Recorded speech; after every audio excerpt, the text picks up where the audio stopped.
Hai Positive People, kita kembali melanjutkan share pengajaran kita dalam Matius pasal 10. Kali ini kita mengambil ayat 16. Lihat, aku mengutus kamu seperti domba di tengah-tengah serigala.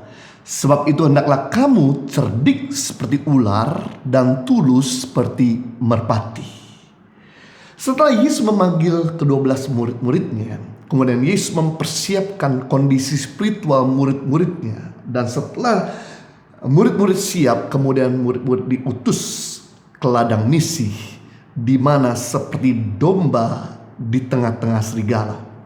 Dari ayat tersebut ada 3 peringatan yang Tuhan sampaikan kepada murid-muridnya. Yang pertama, jangan mundur, jangan kecewa, jangan menyerah. Di ladang Tuhan, maju tak gentar, karena gentar tak maju. Kita belajar jadi orang yang bisa bangkit kembali. Kita belajar jadi orang yang tidak mudah kecewa, ada mudah menyerah, seperti Tuhan Yesus, di mana ketika dia berjalan ke bukit Golgota, dia diludahi, dia terus maju, dia dipecut, dia dipukul, dia jatuh, dia berdiri kembali dan maju sampai di bukit Golgota. Dia menyerahkan nyawanya untuk kita dan dia menyelesaikan tugasnya sampai akhir. Sama seperti 12 murid-muridnya, di mana 3 hari lalu kita belajar dari rata-rata seluruh murid-murid Yesus tidak ada yang menyerah sekalipun mereka harus mati martir, matinya tidak normal, teraniaya. Juga kita belajar seperti 2 pengintai Musa, Yosua dan Kaleb. Sementara 12 pengintai melihat tempat yang sama, melihat problem yang sama, melihat justru buah-buahan dan juga opportunity yang sama.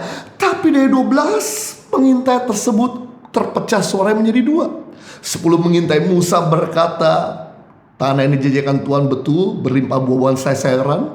Namun orang yang gagah perkasa, ahli bertempur, kita ini bagaikan belalang di hadapan mereka.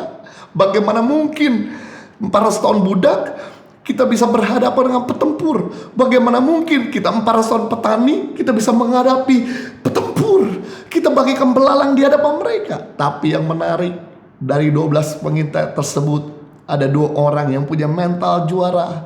Yang pertama, yang tua bernama Kaleb, dan yang muda bernama Yosua berkata, tidak, kalau Tuhan sudah berjanji, kita akan telan mereka. Dan yang menarik, dari 12 pengintai hanya cuma 2 orang yang bisa masuk tanah perjanjian.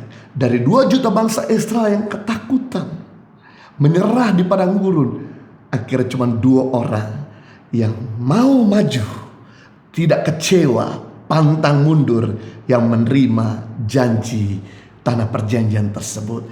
Yang kedua, peringatan yang disampaikan kepada murid-murid yaitu cerdik seperti ular. Kenapa? Karena ular dalam Alkitab, Kejadian 3 ayat 1, ular disebut dalam Alkitab adalah binatang yang paling cerdik dan segala binatang yang ada di muka bumi ini. Di daerah Timur Tengah, ular ada binatang yang paling buas, tapi juga paling cerdik dalam menghindari bahaya. Jadi ketika dia lihat bahaya, yang dilakukan dia nggak hantam, dia nggak serang, yang dilakukan dia menghindar.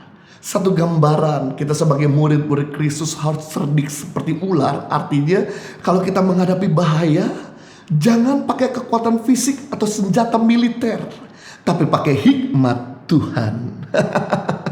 Luar biasa. Nah, cerdik di sini mengandung 2 arti. Yang pertama, cerdik tanpa ketulusan, yang saya sebut dengan licik. Kecerdikan ular ternyata ditunggangi oleh si iblis untuk menggoda atau menipu Hawa. Dan kemudian Hawa mempengaruhi Adam, sehingga manusia yang paling suci di dunia jatuh dalam dosa. Nah, kecerdikan yang licik ini juga dipakai oleh istri-istri Salomo, sehingga menyeret Salomo yang penuh dengan hikmat, cendekiawan, bijaksana, penulis kitab Amsal, menyeretnya kepada penyembah berhala. Kita bisa melihat orang kalau licik bisa membuat orang suci jadi orang yang berdosa, orang cendekiawan jadi orang yang bodoh.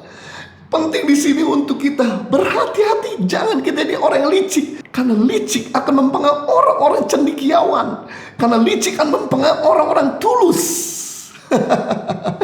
Dan yang kedua, cerdik di sini artinya cerdik dengan ketulusan, yang artinya penuh kehati-hatian. Itu sebabnya Tuhan Yesus mengajarkan untuk kita cerdik seperti ular dan tulus seperti merpati. Sebab kalau kita cerdik nggak tulus, akhirnya kita suka nipu sana, rugikan sini, rugikan situ. Akibatnya kita melukai banyak orang. Tapi kalau kita tulus, tidak cerdik, akibatnya kita suka ditipu sana, ditipu sini, rugikan sana, rugikan sini. Akibatnya kita jadi terluka sana sini. Itu sebabnya Tuhan mau kita cerdik tapi juga tulus.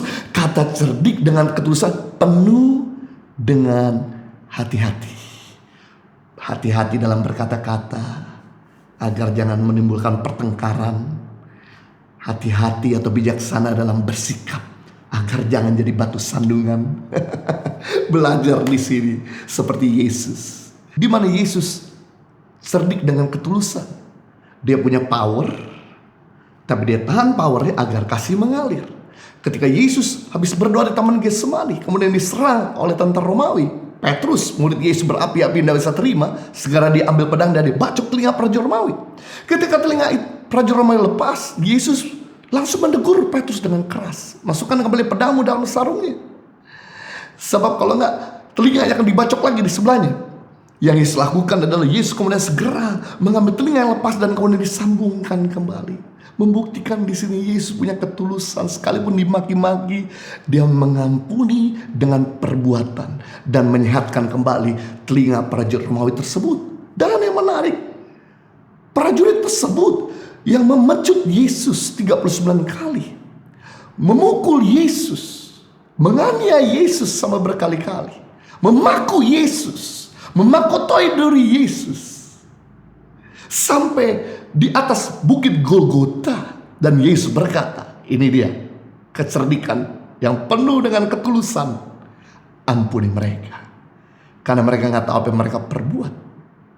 Dan pada waktu Yesus menyerahkan nyawanya, prajurit Romawi berkata, sungguh dia adalah anak Allah.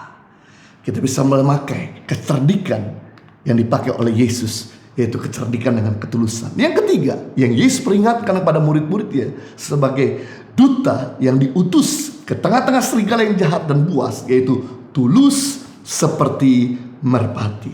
Merpati merupakan burung yang sangat jinak, tidak membahayakan siapapun, baik itu sesama jenisnya maupun kita sebagai manusia.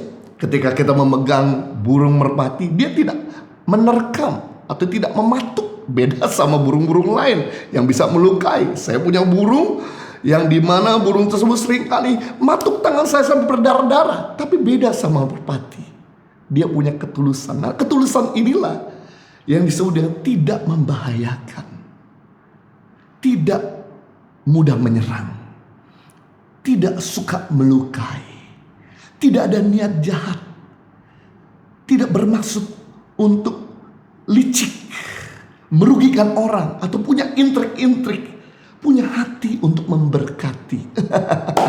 Tuhan mau kita tulus seperti merpati, artinya jadi peacemaker, jangan jadi trouble maker. Kita bisa melihat peacemaker dan troublemaker ini, yang tulus seperti merpati dan yang tidak tulus seperti merpati, seperti Daud dengan Saul. Ketika Saul mulai iri dengan Daud, karena Daud dipuji oleh wanita-wanita, mengalahkan berlaksar-laksar, sedangkan Saul bisa mengalahkan cuma beribu-ribu. Akhirnya mulai sejak itu Saul menyimpan kebencian dan dendam kepada Daud. Selalu Saul berniat untuk membunuh Daud. Ketika Daud sedang dikejar-kejar oleh Saul, sampai di daerah En-Gedi, ada dalam gua. Ketika Saul sedang buang hajat, di belakang Saul sedang buang hajat ada Daud. Daud punya kesempatan untuk tikam Saul, untuk bunuh Saul, dan jelas pasti Saul mati di tangan Daud. Tapi yang dilakukan sama Daud, dia punya ketulusan. Dia cuma potong puncak jubahnya sebagai bukti bahwa dia punya kesempatan untuk bunuh, tapi tidak bunuh. Dan ketika Saul habis selesai buang hajat, langsung Daud berseru dari jarak jauh, "Bapakku, sebetulnya aku punya kesempatan untuk bunuh kamu, tapi aku tidak melakukan karena aku mengasihimu." Orang tulus itu mengasihi musuhnya.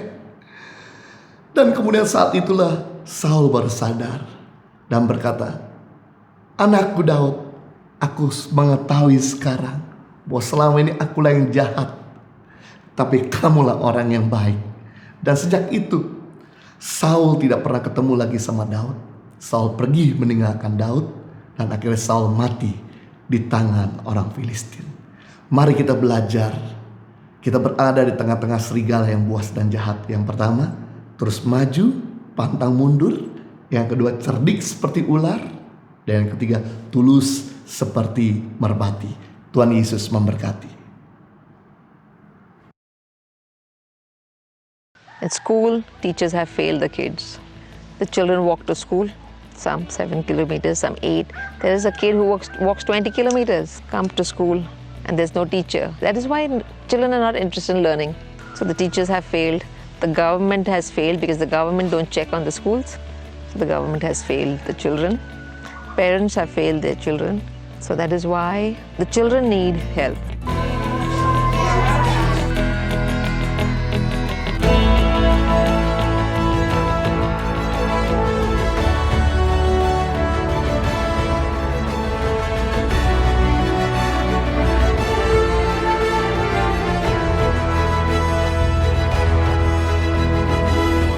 Suka duka, perjalanan tangan pengharapan dalam membangun pendidikan di pelosok tanah air Indonesia.